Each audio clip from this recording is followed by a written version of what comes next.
అదిరన్ సంచ మహేశ్వరంకి అతి సమీపంలో HMDA approved villa ప్లాట్లు, ఈఎంఐ మరియు బ్యాంక్ లోన్ సౌకర్యం అందుబాటులో. కానీ నాన్న అంత పెద్ద స్టారు, భయంకరంగా సంపాదించేశారు.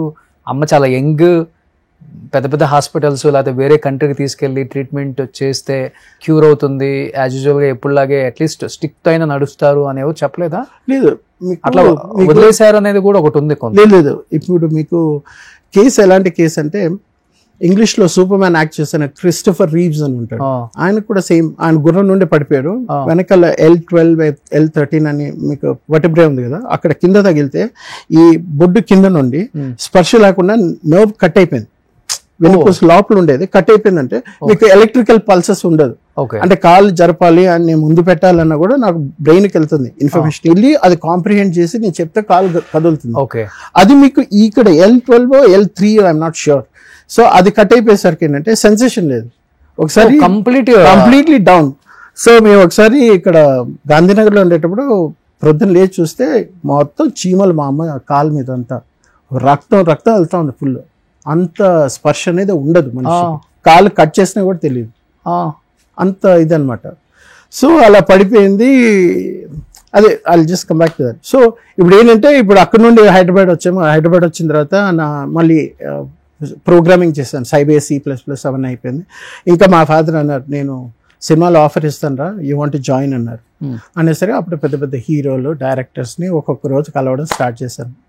ఏంటండి ఎలా ఉంటుందంటే, చాలా పెద్ద స్టార్స్ కూడా అదే చెప్పారు, నాకు మీ నాన్నకు ఉండే రెస్పెక్ట్ నీకు రాదు. ఎందుకంటే ఆయన ఎస్టాబ్లిష్ చేసి ప్రూవ్ చేసుకొని వచ్చారు కాబట్టి, ఆయన ఎంటర్ అయ్యారంటేనే ఆటోమేటిక్గా ఎవరైనా సరే రండి మాట్లాడు, నువ్వు యాక్టర్ కొడుకు అనాలంటే నువ్వు ప్రూవ్ చేసుకోవాలి. మళ్ళీ మంచి చెడు అన్నీ చూసాం. చూసిన తర్వాత ఆ చెడు ఎక్కువ చూసి భయపడిపోయాను. మీకు తెలుసు కదా, ఏ ఇండస్ట్రీలోనో చెడు ఉంటుంది, మంచి ఉంటుంది. అది చూసి భయపడిపోయి, ఇంతకాలం మా నాన్నకు రెస్పెక్ట్ ఉంది, నా వల్ల ఏమైనా చెడిపోతుందేమో, నేను మా నాన్న లెవెల్కి రాగలుగుతానో లేమో. ఆయన ఎక్సీడ్ అయ్యి వెళ్ళడం వేరే విషయం. ఎందుకంటే కంపేర్ చేసుకుంటాం కదా, మా నాన్న ఇలా ఉన్నారు, నేను ఇలా ఉన్నా, నా వాయిస్ ఇలా ఉంది, హైట్ ఇలా ఉన్నా. Okay, height almost have come equal, but workout చేస్తే బాడీ వస్తుంది. ఓకే, బట్ దట్ వాయిస్ రాదు. ఆయన శివాజీ గణేషన్ తమిళ యాక్టర్, ఆయన ఒకసారి కాంప్లిమెంట్ ఇచ్చారు, Ranganath your diction is very nice. అంటే పలికే పలుకు ప్రతి శబ్దంలోనూ చాలా బాగుంటుంది. ప్లస్ తెలుగులో కూడా ఆయన డబ్ చేస్తారు కదా. ఎవరు? నాన్నగారే ఫస్ట్ నుంచి కూడా సింగిల్ టేక్ యాక్టర్ ఆయన. ఆయన ఏంటంటే మెమరీ చాలా ఎక్కువ. మీరు ఒక 2 పేజీలు 10 పేజీలు ఇచ్చినా టక టక టక టక టక టక చెప్పేసి వెళ్ళిపోతారు. తడబడ్డం ఇవి ఏమి ఉండదు. డైలాగ్ చదివచ్చామా, ఎవరెక్కడ కూర్చోవాలి, ఏంటి షార్ట్, ఏంటి సీను, మీరేం చెప్తారు, నేను ఎప్పుడు చెప్పాలి, అంతే తప్ప. ఇప్పుడు జూనియర్ ఎన్టీఆర్ ఆయన డాన్స్ గురించి ఎలా మాట్లాడుకుంటారో, ఆయన డైలాగ్స్ గురించి అలాగే.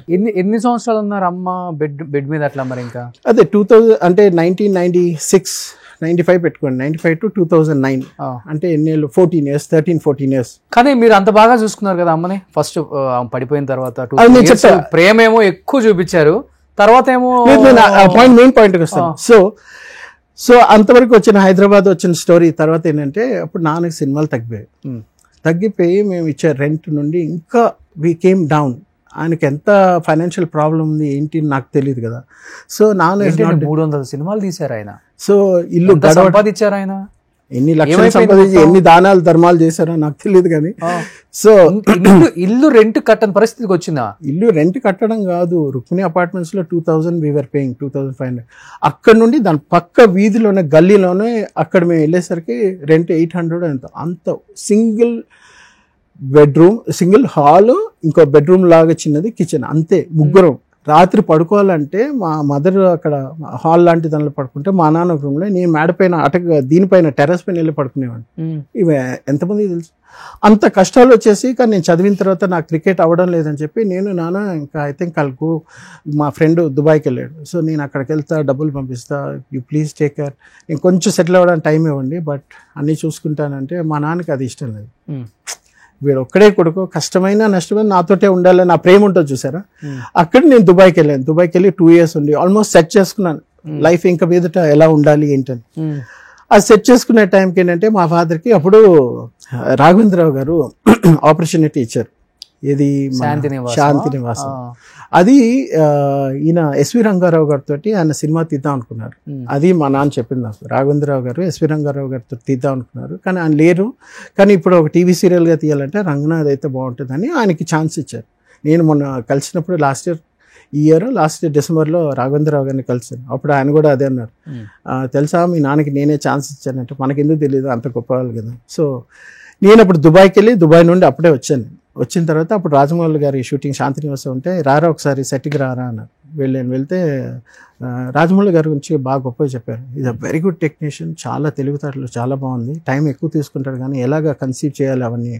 నేను చిన్నప్పుడు ఈ సినిమాలు చూసేటప్పుడు ఎవరైనా హీరో అవ్వాలనుకుంటారు, నేనంటే ఒక సీన్ వచ్చిందంటే అది ఎలా పండాలి, స్క్రీన్ ప్లే ఇవన్నీ మాట్లాడాను. దాన్ని బట్టి చూసి మా నాన్నకి ఏంటంటే నాకు కొంచెం టెక్నికల్ సైడ్ అంటే సినిమా డైరెక్షన్ సైడ్ ఒక అవగాహన ఉంది, వీడిని అందులో ఎంకరేజ్ చేస్తే పైకి వస్తాడని. అప్పుడు నన్ను one of the biggest directors ఇండియాలో అప్పుడు మోస్ట్ హ్యాపెనింగ్ డైరెక్టర్ తోటి పంపిస్తానన్నారు. అదే నేను కనుక్కున్న తర్వాత ఇదంతా వద్దు మనకి రాదు, ఆ సెల్ఫ్ రెస్పెక్ట్ ఒరే తురే అనేస్తారు, నన్ను బాగా చూసుకున్నారు, ఎక్కడికి వెళ్ళినా రఘునాథ్ గారు కొడుకుంటే ఒక రెస్పెక్ట్ ఉండేది ఆ రోజుల్లో. సుమన్ టీవీలో మీ పర్సనల్ అండ్ బిజినెస్ ప్రమోషన్స్ కోసం కింది నెంబర్కి కాంటాక్ట్ చేయండి.